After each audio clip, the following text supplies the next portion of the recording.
Idioms কিংবা বাগধারা আমরা বাংলায় বলি অনেকটা যে বাগধারা। আমরা বাংলায় একটা ব্যাখ্যা আগে দিয়ে দেখি যে ইংরেজিতে ইডিওমেটিক এক্সপ্রেশন আমরা যে লিখি একটা হচ্ছে ইডিওমেটিক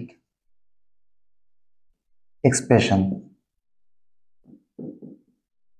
এটা আমাদের মুখস্থ করা ছাড়া কোনো বুদ্ধি থাকে না, কিন্তু আজকের ক্লাসে আমরা দেখব যে কিভাবে ইডিয়মস তার অর্থগুলো নিজস্ব অর্থ বা নিজস্ব শব্দের অর্থ ব্যতি রেখে নতুন একটা অর্থ দিয়ে দেয়। বাংলায় অনেক সময় দেখি যে আঙুল ফুলে কলা গাছ।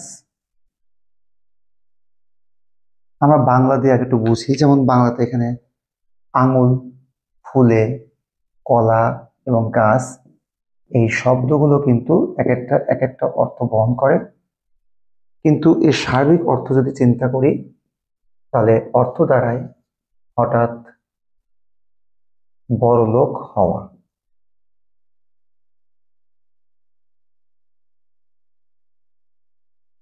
মূল যে অর্থ সেই অর্থটা কিন্তু এখন আর দিচ্ছে না, এখন দিচ্ছে অন্য একটা অর্থ। এটা হলো আমাদের বাগধারার বৈশিষ্ট্য। কিন্তু ইংরেজিতে ইডিয়মসেও ঠিক একই ঘটনা ঘটে, তবে এই ইংরেজি ইডিয়মস যখন তৈরি হয় তখন কিছু পার্টিকুলার রুলস মেনটেন করা হয়। যেমন এখানে অনেক সময় ভার্বের সাথে একটা অ্যাডভার্ব যুক্ত হয়, আবার অনেক সময় একটা প্রিপজিশন যুক্ত হয়। এই যখন প্রিপজিশন বা অ্যাডভার্ব যুক্ত হয় তখন অনেক সময় এর অর্থটা অন্য যে অর্থ বা যে মিনিংটা তৈরি করে সেই মিনিংটা চেঞ্জ হয়ে যায় বা পরিবর্তন হয়ে যায়। আমরা এটা বোঝার জন্য একটা এক্সাম্পল দেখি। টার্ন,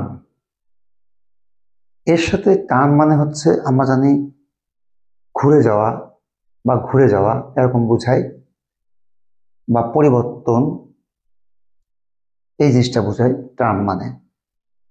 কিন্তু টার্নের সাথে যদি আমরা একটা অ্যাডভার্ব হিসেবে আপ দিই, আপ কিন্তু একটা অ্যাডভার্ব, তখন এই দুটো মিলে অর্থাৎ টার্ন এবং আপ এই দুটো মিলে একটা ভিন্ন অর্থ দিবে। না দিবে টার্নের অর্থ, না দিবে আপের অর্থ, একটা ভিন্নমুখী অর্থ তৈরি হয়ে যায়। এই অর্থটা এখানে আমরা লিখলে দাঁড়াবে অ্যারাইভ।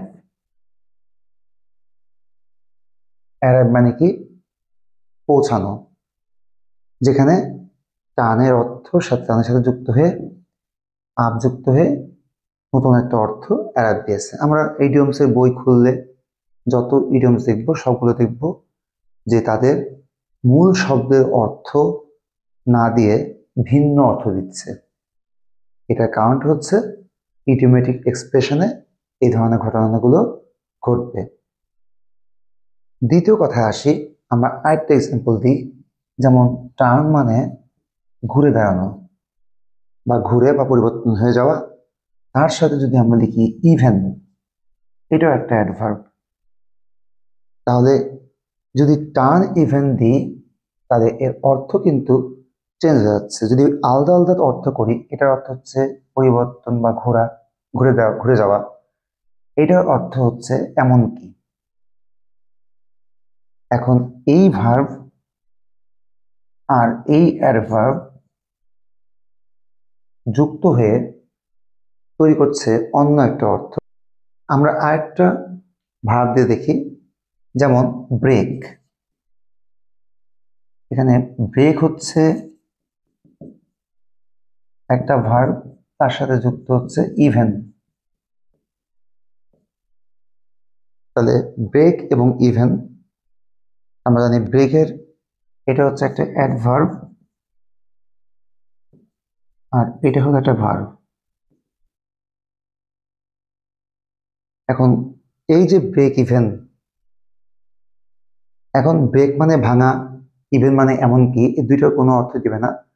এখন অর্থ দিবে অন্য একটা, যার অর্থ হচ্ছে লাভও নেই লসও নেই, অর্থাৎ ভিন্ন অর্থ দিচ্ছে, যার অর্থটা হচ্ছে ইংরেজিতে,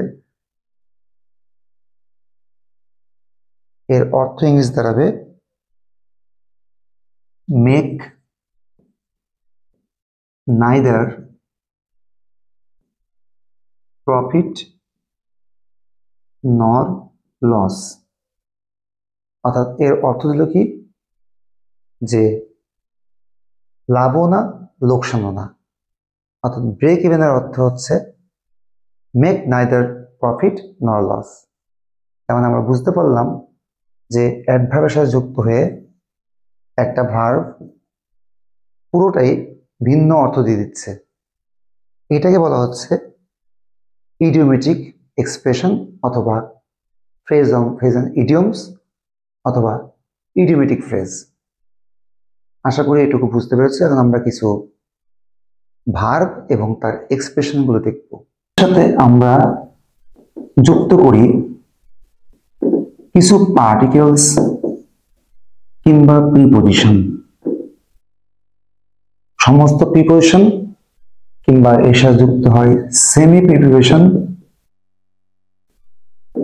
প্রিপোজিশনস, কিংবা আমরা বলি ইংরেজিতে কিছু যুক্ত হয় অ্যাডভার্বিয়ালস, পার্টিকেলস। যে কোনো একটা অংশে আমরা যাব, আমরা কিছু ভার্ব দেখব, কমন ভার্ব, যে ভার্বগুলো মধ্যে যেমন রয়েছে ব্রিং। আমরা উদাহরণের জন্য কয়েকটা ভার্ব নিয়ে কাজ করব। ব্রিং, কাম,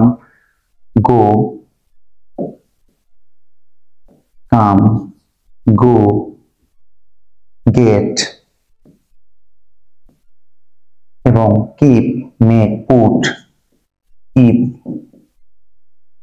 মেক, পুট, এটসেট্রা। এখানে কিছু প্রিপোজিশন বা সেমি প্রিপোজিশন, যেমন আমরা ধরি অ্যাবাউট কে নিতে পারি, এখানে আমরা অফ কে নিতে পারি। এই অফ কিন্তু প্রিপোজিশন না, এটা আবার অ্যাডভার্বিয়াল পার্টিকেল। তারপর আমরা অন কে নিতে পারি, আপ কে নিতে পারি,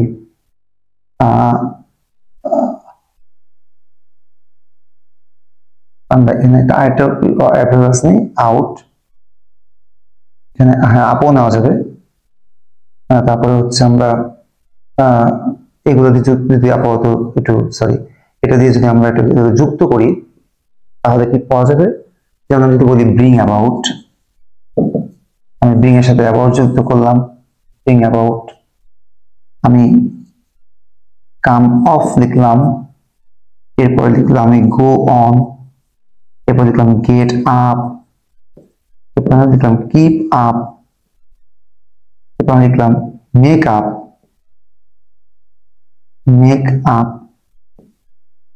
এরপর লিখলাম আমরা পুট আউট।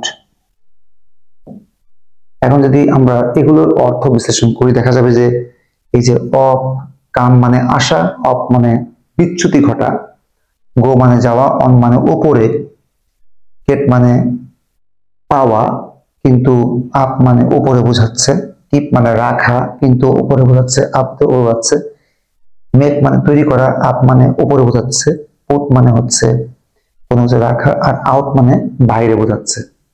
কিন্তু অর্থ চিন্তা করলে কি হবে, এটা অর্থ হয়ে যাবে কোনো কিছু ঘটা কিংবা কাম আপ মানে অনুষ্ঠিত হওয়া। এটার অর্থ হচ্ছে অনুষ্ঠিত হয়ে যাচ্ছে কোন একটা সময়ে। আবার এর অর্থ হচ্ছে চালিয়ে যাওয়া, এর অর্থ হচ্ছে ওঠা, এর অর্থ হচ্ছে চালিয়ে যাওয়া, এর অর্থ হলো মন স্থির করা, এর অর্থ হচ্ছে প্রদীপ কিংবা মোমবাতি নিভিয়ে ফেলা।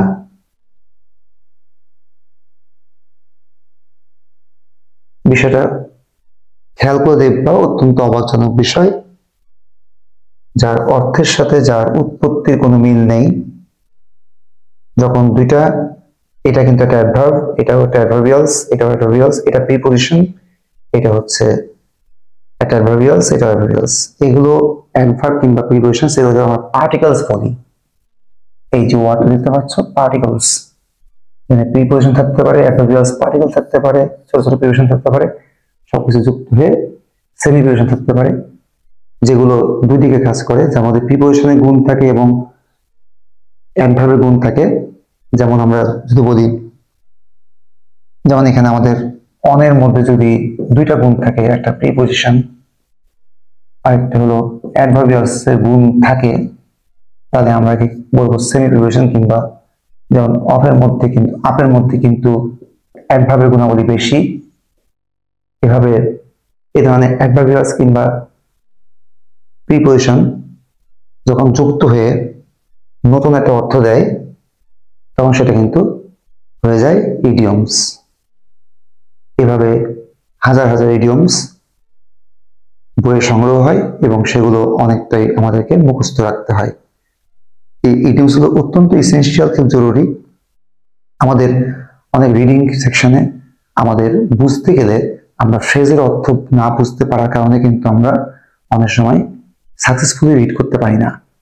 কারণ আমরা যেটা মিনিং করি সেই মিনিংটা দ্বারা ওই টেক্সটের অর্থটা আসে না, যে কারণে ইডিয়মস মুখস্থ থাকলে আমরা টেক্সটের অর্থটা খুব ক্লিয়ারলি বুঝতে পারবো।